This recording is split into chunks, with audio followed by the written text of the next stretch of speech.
السلام علیکم ورحمۃ اللہ وبرکاتہ۔ بسم اللہ، الحمد للہ، والصلاۃ والسلام علی رسول اللہ وعلی آلہ وصحبہ ومن اتبعهم بإحسان الی یوم الدین۔ محترم سامعین، اللہ تبارک و تعالیٰ نے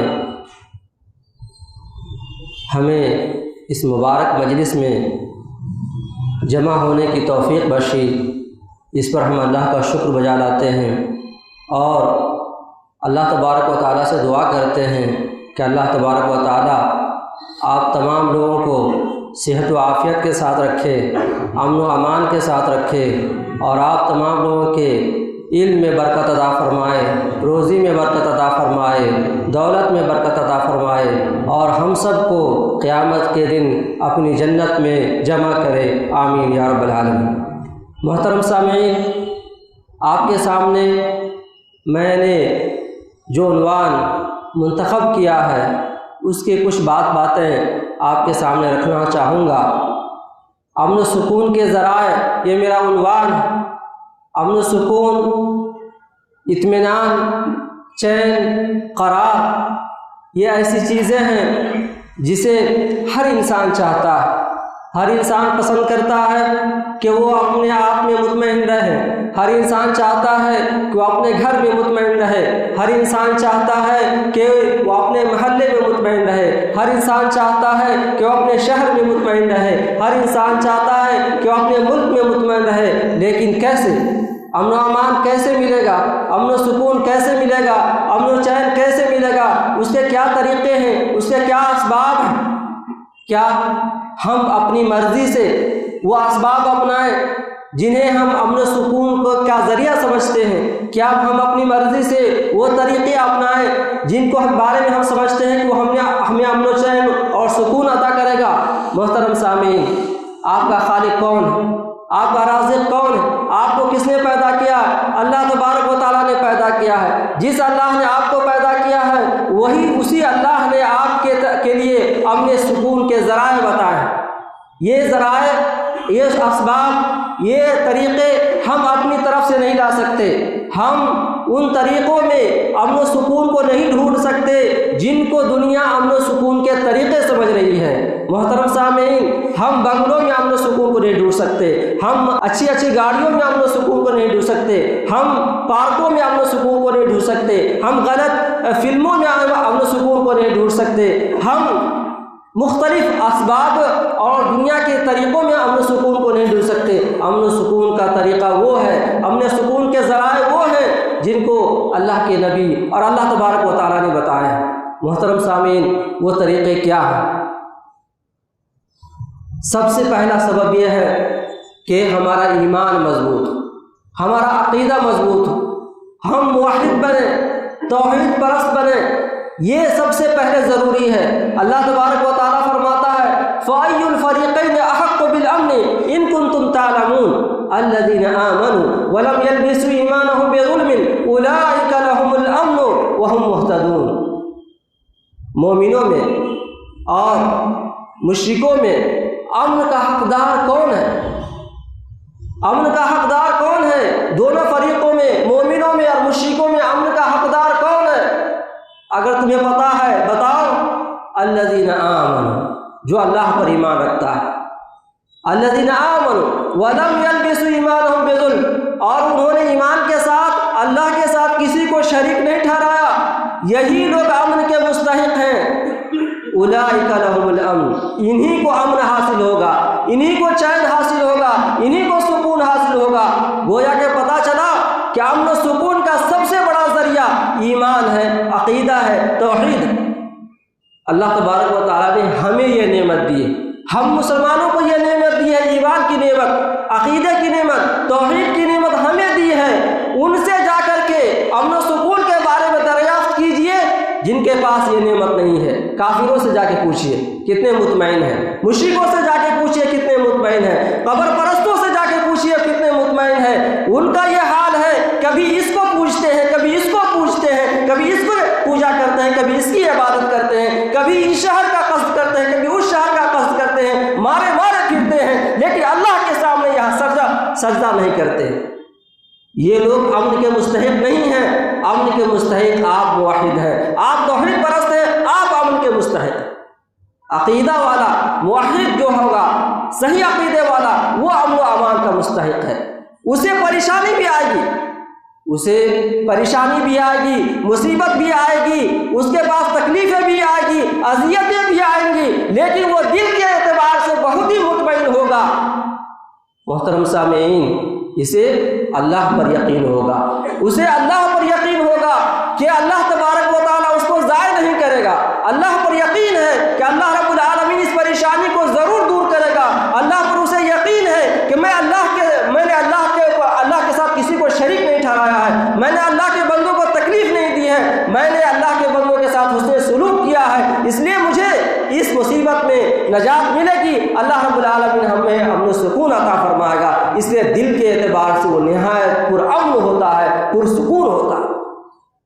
اسے اس کی روزی تنگ ہے، اس کا ذریعہ معاش کمزور ہے، اسے طرح طرح کی پریشانی ہے، لیکن اس کا دل مطمئن رہتا ہے میرے بھائیوں، اس لیے کہ اس کا توکل اور بھروسہ اللہ تبارک و تعالیٰ پر ہے۔ تو عقیدہ انسان کو مضبوطی عطا کرتا ہے، اللہ پر عقیدہ انسان کے اندر قوت عطا کرتا ہے، جس قوت کی بنا پر وہ سارے مسائل کو، ساری مشکلات کو، ساری پریشانیوں کو جھیل جاتا ہے۔ انما اشکو بثی وحزنی الی اللہ، میں اپنی پریشانی کی شکایت، میں اپنے تکلیف کی شکایت صرف اور صرف اللہ تبارک و تعالیٰ سے کرتا ہوں، یہ یعقوب علیہ السلام نے کہا۔ محترم سامعین، اس لیے موحد، توحید پرست، صحیح ایمان والے یہی امن و سکون والے ہیں۔ فَأَيُّ الْفَرِيقَيْنِ أَحَقُّ بِالْأَمْنِ إِن كُنتُمْ تَعْلَمُونَ الَّذِينَ آمَنُوا وَلَمْ يَلْبِسُوا إِيمَانَهُم بِظُلْمٍ أُولَٰئِكَ لَهُمُ الْأَمْنُ وَهُمْ مُهْتَدُونَ۔ اور اللہ تبارک و تعالیٰ فرماتے ہیں وَعَدَ اللَّهُ الَّذِينَ آمَنُوا مِنكُمْ وَعَمِلُوا الصَّالِحَاتِ لَيَسْتَخْلِفَنَّهُمْ فِي الْأَرْضِ وَلَيُمَكِّنَنَّهُمْ دِينَهُمُ الَّذِي ارْتَضَىٰ لَهُمْ وَلَيُبَدِّلَنَّهُم مِّن بَعْدِ خَوْفِهِمْ أَمْنًا۔ اللہ تبارک و تعالیٰ مومنوں کو، موحد توحید پرستوں کو اللہ تبارک و تعالیٰ زمین کی خلافت بھی عطا کرتا ہے، دین میں مضبوطی بھی عطا کرتا ہے، اور اللہ تبارک و تعالیٰ انہیں امن و سکون بھی عطا کرتا ہے۔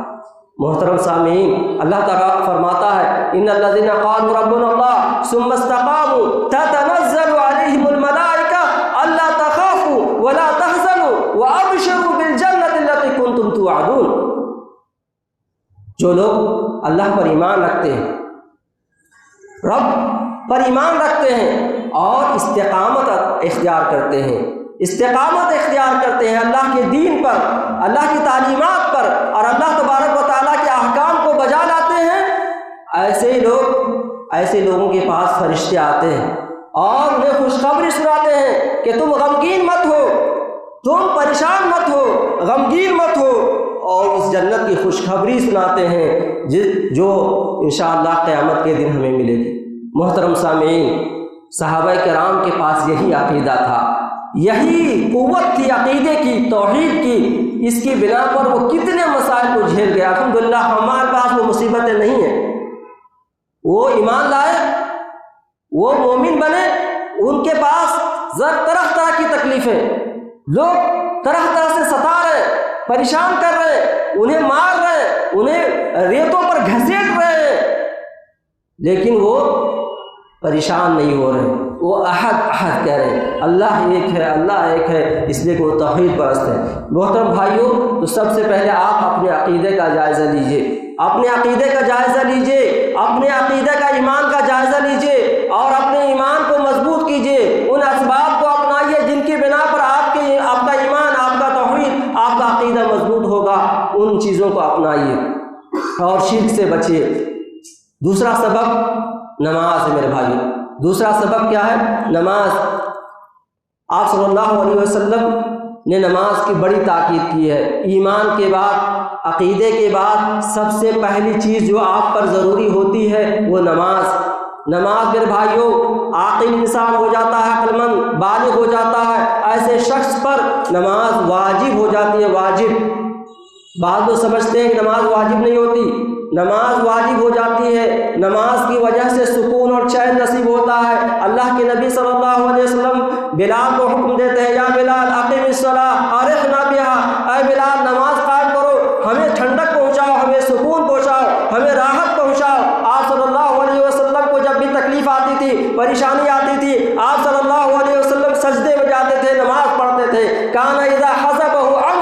صلی، جب آپ صلی اللہ علیہ وسلم کو پریشانی اور تکلیف ہوتی تھی تو آپ صلی اللہ علیہ وسلم نمازوں میں ہوتے تھے۔ آپ صلی اللہ علیہ وسلم استسقاء اور بارش کی نماز پڑھتے تھے جب بارش نہیں ہوتی تھی۔ آپ صلی اللہ علیہ وسلم جب دیکھتے کہ سورج کو گرہن لگ گیا ہے، چاند کو گرہن لگ گیا ہے، آپ صلی اللہ علیہ وسلم کو خوف لاحق ہوتا تھا، پتہ نہیں کون سی مصیبت آئے گی، آفت آئے گی۔ آپ صلی اللہ علیہ وسلم چاند گرہن کی نماز پڑھتے تھے، سورج گرہن کی نماز پڑھتے تھے۔ آپ صلی اللہ علیہ وسلم جنگوں میں ہوتے تھے، آپ صلی اللہ علیہ وسلم وہاں نمازیں پڑھتے تھے۔ آپ صلی اللہ علیہ وسلم بہت سارے مواقع پر آپ صلی اللہ علیہ وسلم نماز کے ذریعے سکون اور ٹھنڈک حاصل کرتے تھے۔ محترم سامعین، اس لیے نماز کی اہمیت کو آپ سمجھیے۔ آپ کے ساتھ کب بھی پریشانی ہو، جب بھی آپ کو تکلیف ہو، آپ صلی اللہ علیہ وسلم کا کی اس طریقے کو، اس سنت کو اپنائیے، انشاءاللہ ضرور آپ کی مصیبت چھٹے گی، آپ کے اوپر سے یہ تکلیف ہٹے گی اور آپ اطمینان اور سکون پائیں گے۔ محترم سامعین، اس لیے نماز کی اہمیت کو جانیے اور نماز کے پابند ہو جائیے۔ محترم سامعین، تیسرا سبب یہ ہے کہ ذکر و اذکار میں اپنے آپ کو لگائیے۔ ذکر و اذکار الذین آمنوا وتطمئن قلوبهم بذکر اللہ، الا بذکر اللہ تطمئن القلوب، جو لوگ ایمان لاتے ہیں ان کے دل ذکر و اذکار سے مطمئن ہوتے ہیں، ذکر و اذکار سے مطمئن ہوتے ہیں۔ سنو، اللہ کے ذکر سے دلوں کو اطمینان حاصل ہوتا ہے، چین و سکون حاصل ہوتا ہے۔ محترم سامعین، اس لیے بزرگوں کا طریقہ یہ ہے، نیک اور صالحین کا طریقہ یہ ہے کہ ان کی زبانیں ہمیشہ ذکر و اذکار سے تر رہتی ہیں۔ محترم سامعین، آپ صبح کے اذکار کو یاد کریں، شام کے اذکار کو یاد کریں، سونے کے اذکار کو یاد کریں، جاگنے کے اذکار کو یاد کریں، گھر سے نکلنے کے اذکار کو یاد کریں، اور دیگر موقع پر کھانے پینے کے جو اذکار ہیں، دعائیں ہیں، ان کو یاد کریں۔ ان چیزوں کو آپ خود کریں اور اپنے بچوں کو سکھائیں، اس سے آپ کو چین و سکون نصیب ہوگا۔ آپ آفتوں سے بچے رہیں گے، شیطانی آفتوں سے بچے رہیں گے۔ شیطان جو آپ کے پیچھے پڑا ہوا ہے، آپ کا کھلا دشمن ہے، وہ آپ کو کسی بھی طرح سے آپ کو پھنسانا چاہتا ہے، آپ کو تکلیف دینا چاہتا ہے، لیکن اللہ کے فضل و کرم سے آپ کے پاس یہ ہتھیار ہے ذکر و اذکار کے۔ اگر آپ ان چیزوں کو اپنائیں گے تو ضرور آپ محفوظ رہیں گے، آپ امن و امان میں رہیں گے، چین و سکون میں رہیں گے۔ محترم بھائیوں، اس لیے نماز کے بعد ذکر و اذکار کو لازم پکڑے۔ محترم سامعین، اسی طرح سے قرآن مجید کی تلاوت ہے۔ قرآن مجید کی تلاوت یہ بڑا سبب ہے ہم اپنے آپ کو امن و امان میں رکھنے کا، چین و سکون میں رکھنے کا۔ محترم سامعین، قرآن مجید کی تلاوت کے سلسلے میں اللہ کے نبی صلی اللہ علیہ وسلم فرماتے ہیں، مجتمع قوم فی بیت من بیوت اللہ یتلون کتاب اللہ ویتدارسونہ فیما بینہم الا نزلت علیہم السکینہ وغشیتہم الرحمہ وحفتہم الملائکہ وذکرہم اللہ فی من عندہ۔ محترم سامعین، جب ہماری طرح مجلسوں میں، مسجدوں میں بیٹھتے ہیں، قرآن مجید کی تلاوت کرتے ہیں، قرآن مجید کو سنتے ہیں، ان کے احکام کو جانتے ہیں، ان قرآن مجید کے احکام کو سیکھتے ہیں، بیٹھتے ہیں، تو کیا ہوتا ہے؟ اللہ رب العالمین کے جانب سے سکون اور اطمینان، سکینت نازل ہوتی ہے، اور رحمت ہم پر سایہ فگن ہوتا ہے، اور فرشتے اپنا پر بچھاتے ہیں، اور اللہ رب العالمین ہم سب کا تذکرہ اللہ تبارک و تعالیٰ اپنے فرشتوں سے کرتے ہیں۔ یہ سارے فوائد ہیں کہ ہم قرآن مجید کو سیکھنے کے لیے، اس کی تعلیمات کو سیکھنے کے لیے ہم یہاں وقت دیتے ہیں، تو اس کی وجہ سے یہ ساری چیزیں ہمیں حاصل ہوتی ہے۔ محترم سامعین، اس لیے قرآن مجید کی تلاوت کو آپ ضرور لازم پکڑیں، اس کی عادت بنا لیں، خود قرآن مجید پڑھنا سیکھیں، اپنے بچوں کو سکھائیں، اور قرآن مجید کی تلاوت کو کبھی بھی نہ چھوڑیں، ضرور اس کی تلاوت کریں۔ محترم سامعین، اسی طرح سے ایک سبب یہ ہے کہ ہم اسلامی تعلیمات کو اپنائیں۔ ایمان، ذکر و اذکار، نماز کے بعد اسلامی تعلیمات کو اپنانا یہ امن و سکون کا باعث ہے۔ محترم سامعین، اسلامی تعلیمات بہت پھیلے ہوئے ہیں، ہر چیز پر پھیلے ہوئے ہیں۔ اسلامی تعلیمات جہاں عقائد سے متعلق ہیں، وہیں نماز سے متعلق ہے، عبادات سے متعلق ہیں، وہ معاملات سے متعلق ہیں، وہیں صرف اخلاق اور سلوکیات سے متعلق ہیں۔ ہر چیز میں اسلام کی تعلیم ہمیں رہنمائی کر رہی ہے۔ محترم سامعین، ہر چیز میں اسلامی تعلیم کو اپنائیں۔ اللہ تعالیٰ فرماتے ہیں، یا ایھا الذین آمنوا ادخلوا فی السلم کافۃ، اے ایمان والو اسلام میں پوری طرح سے داخل ہو جاؤ، تب تمہیں امن و سلامتی حاصل ہوگی، سکون حاصل ہوگا، اس لیے کہ اسلام امن و سلامتی کا پیغام ہے۔ آپ صلی اللہ علیہ وسلم جب لوگوں کو، بادشاہوں کو خطوط لکھا کرتے تھے تو آپ کہتے تھے اسلم تسلم، کہ تم اسلام لے آؤ، تم تمہاری جانیں محفوظ رہیں گی، تمہارے رعایا محفوظ رہیں گے اور تم کو امن و سلامتی حاصل ہوگی۔ تو اسلام میں امن و سلامتی ہے، اسلامی تعلیمات میں امن و سلامتی ہے۔ اسی طرح سے محترم بھائیوں، اس کے بعد آپ آپس میں مسلمانوں میں ایک طریقہ یہ ہے کہ ہم سلام کو عام کریں، سلام کو عام کریں۔ سلام کو ہم جتنا عام کریں گے اس طرح سے ہم ایک دوسرے کو سلامتی کی دعا دیں گے۔ السلام علیکم ورحمۃ اللہ وبرکاتہ۔ آپ صلی اللہ علیہ وسلم نے کہا کہ کیا میں ایسا طریقہ نہ بتاؤں کہ جس کی وجہ سے تم لوگ آپس میں محبت کرنے لگو گے اور تم آپس میں میل جول سے رہنے لگو گے؟ تو آپ صحابہ نے کہا ضرور ہے اللہ کے رسول۔ تو آپ نے کہا افشوا السلام بینکم، آپس میں سلام کو عام کرو۔ سلام کا مطلب کیا ہے؟ سلام کی حقیقت کیا ہے؟ السلام علیکم ورحمۃ اللہ وبرکاتہ جب آپ ایک دوسرے سے کہتے ہیں گویا آپ دعا دیتے ہیں، سلامتی کی دعا دیتے ہیں اور رحمت طلب کرتے ہیں اللہ تبارک و تعالیٰ سے۔ محترم سامعین، اس کے لیے برکت طلب کرتے ہیں۔ تو سلام کو عام کرنے سے امن و سکون حاصل ہوتا ہے۔ محترم سامعین، یہ کچھ شرعی اسباب ہیں، یہ کچھ ذرائع ہیں، یہ کچھ طریقے ایسے ہیں جن کو اپنا کر کے ہم امن و سلام میں رہ سکتے ہیں، سکون کے ساتھ رہ سکتے ہیں۔ ہم اپنے ذات کے اندر جو وساوس ہیں ان چیزوں سے محفوظ رہ سکتے ہیں، شیطانوں سے محفوظ رہ سکتے ہیں، جو ہمارے دشمن ہیں ظاہری طور پر ان سے محفوظ رہ سکتے ہیں اور اپنی زندگی کو پرسکون بنا سکتے ہیں میرے بھائیوں۔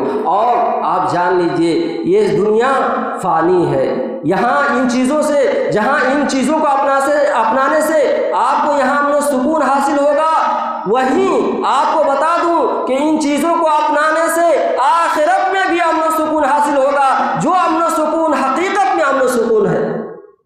فمن زحزح عن النار وادخل الجنۃ فقد فاز وما الحیاۃ الدنیا الا متاع الغرور۔ جو جہنم سے بچ گیا، جو جنت میں چلا گیا، وہی دراصل امن و امان میں ہے۔ دنیا میں پریشانی ہو تو ہو، لیکن آخرت میں پریشانی نہیں ہونی چاہیے میرے بھائیوں۔ امن و سکون وہاں حاصل کرنے کی کوشش زیادہ ہونی چاہیے۔ آپ ان اسباب کو اپنائیں گے تو انشاءاللہ العزیز آپ دنیا میں بھی امن و امان میں رہیں گے، سکون میں رہیں گے اور آخرت میں بھی سکون میں رہیں گے۔ اسلام آپ کے امن و سکون کا ضامن ہے، اس دنیا کے اندر بھی اس دنیا کے اندر بھی۔ تو یہ چیز صرف اور صرف مسلمانوں کو ملے گی، توحید پرستوں کو ملے گی۔ اس لیے آپ ان طریقوں کو اپنائیے۔ اللہ تبارک و تعالیٰ سے دعا ہے کہ اللہ تبارک و تعالیٰ ہم تمام مسلمانوں کو اسلام پر عمل کرنے کی توفیق عنایت فرمائے اور ان اسباب کو اپنانے کی توفیق عنایت فرمائے اور ہمیں اس دنیا کے اندر بھی امن و امان میں رکھے اور آخرت میں بھی امن و امان میں رکھے۔ آمین۔ وآخر دعوانا الحمد للہ۔